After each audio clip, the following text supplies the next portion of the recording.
The most recent draft class has been really exciting, and we've already seen a big shift in the rookie rankings, so today I want to redraft the 2022 draft. If you guys like the content, smash the like and sub button, let's go for 4 likes on today's video, and let's get into this.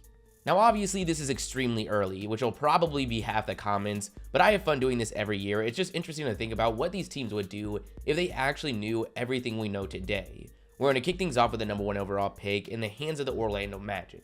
They originally selected Duke forward Paolo Banchero. At the time, this was a surprise selection, as Jabari Smith was mocked there practically the entire draft process, but as of right now, it's looking like that was the right decision. From the second the season started, Paolo exceeded his immediate expectations. On the year, he's averaging 23 points, 7 rebounds, and 4 assists, shooting 46% from the field. His combination of size, strength, and ability with the ball in his hands, you just don't see often. It's very clear the future of the Magic will be centered around Paolo. There aren't many examples of players with this level of production as a rookie that didn't go on to put together extremely successful careers barring injury. His game isn't perfect. Defense and three-point shooting in the coming years will definitely determine just how high he can climb up the league rankings, but as of right now, there just doesn't seem to be a strong argument on a risk-to-reward basis for the Magic to go elsewhere.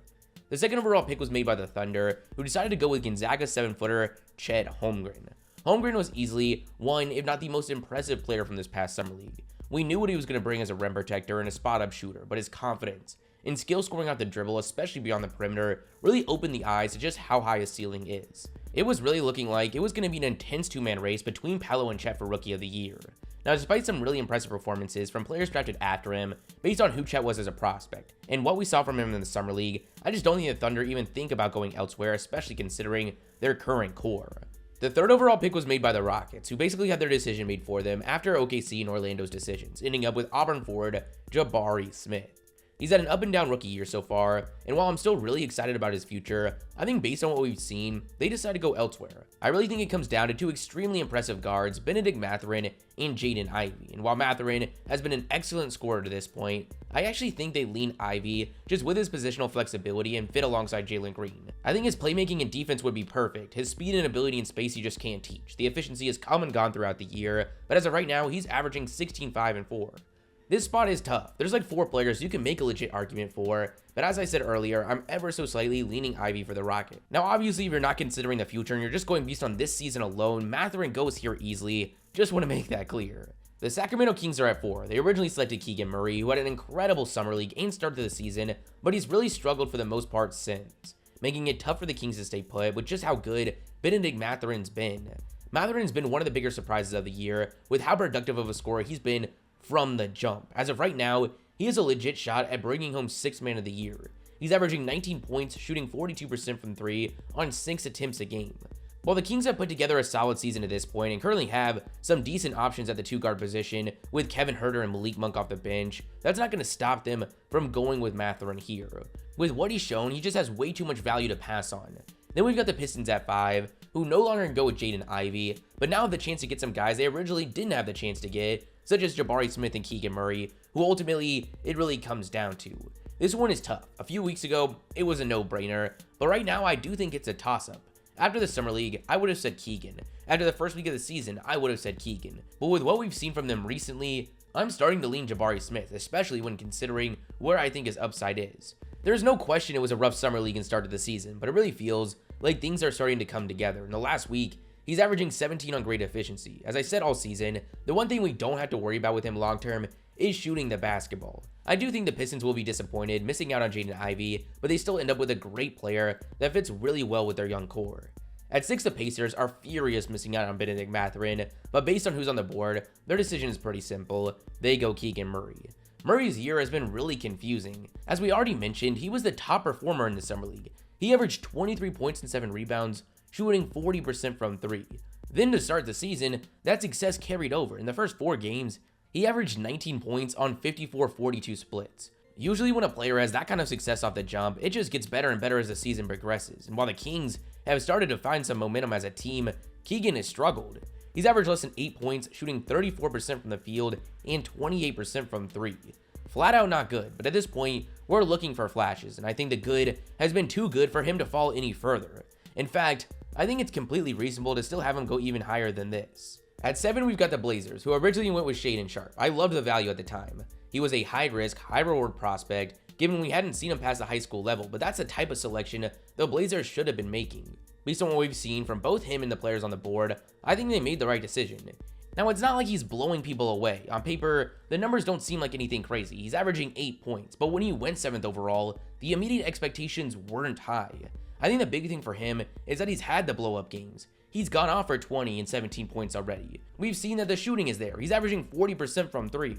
It's unclear what he's going to bring to the game outside of scoring the ball, but as we've said, these are his first games past high school. I think there's been a solid amount to get excited about, so they stay put. The 8th overall pick is the Pelicans, who ended up going with Australian point guard Dyson Daniels, a player that's seen a bigger role over the last few weeks and for the most part has been solid, but I think given their situation, trying to compete as soon as possible, they go with a guy that's definitely done enough to move up in the draft, taking Duke forward AJ Griffin. Griffin came into his freshman season at Duke projected to be a top pick in the draft. Then he went out there and shot lights out from 3, only strengthening his case. But then, towards the end of the draft process, he slipped down the board and the Hawks were able to take advantage, grabbing him with the 16th pick. So far, he's brought them great minutes as a 3-and-D wing, averaging 8 points as a 37% three-point shooter. I think the Pelicans play it safe here and bolster their depth. The 9th overall pick was made by the Spurs, who originally went with high-energy glue guy Jeremy Sochan. Sochan doesn't project to bring much scoring anytime soon, but that was never really expected. The Spurs wanted him for his energy, defense, and playmaking for his position. So far, he's been solid in all those departments, so they stay put. The 10th overall pick was made by the Wizards, who ended up getting probably the most disappointing of the top picks so far, Johnny Davis. He's really struggled adapting to the NBA level so far. After a terrible summer league, he struggled to get on the court for the Wizards, playing in just 8 games, averaging just 1 point. Instead, they go with Dyson Daniels, the oversized point guard that made a name for himself as a prospect with his playmaking and defense. The scoring was a major question mark, and while it's hard to imagine him ever being a high volume player in that department, so far his 5 points a game have been on great 52-47 splits. This has been their biggest hole since the departure of John Wall, so they try to address it here. The Thunder hold back-to-back picks at 11 and 12.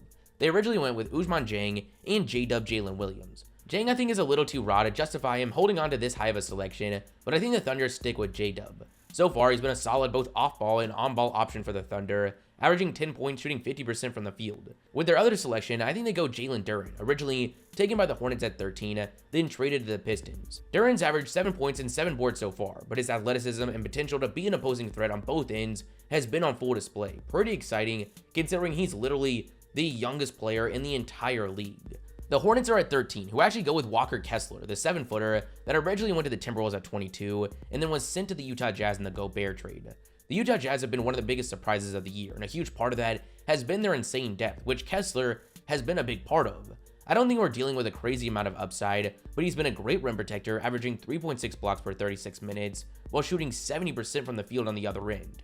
With Mark Williams struggling to get in the rotation for Charlotte, I think this is the right decision for them. Lastly, we've got the Cavaliers, who originally went with Agbaji, then traded him in the Donovan Mitchell trade, and really whoever we put here is going to end up on Utah. There's a ton of options. The board isn't clear at all right now, which is what's made this video fun. I think I'm going to go Tari Eason. We all heard about his crazy physical profile, and so far, he showed off his versatility on defense while having some great stretches on offense. He's a player I have a gut feeling will be going much higher than this very soon. But that's the video, guys. You guys tell me your thoughts in the comments below. If you liked the video, smash the like and sub button, and I'll catch you guys soon. Peace.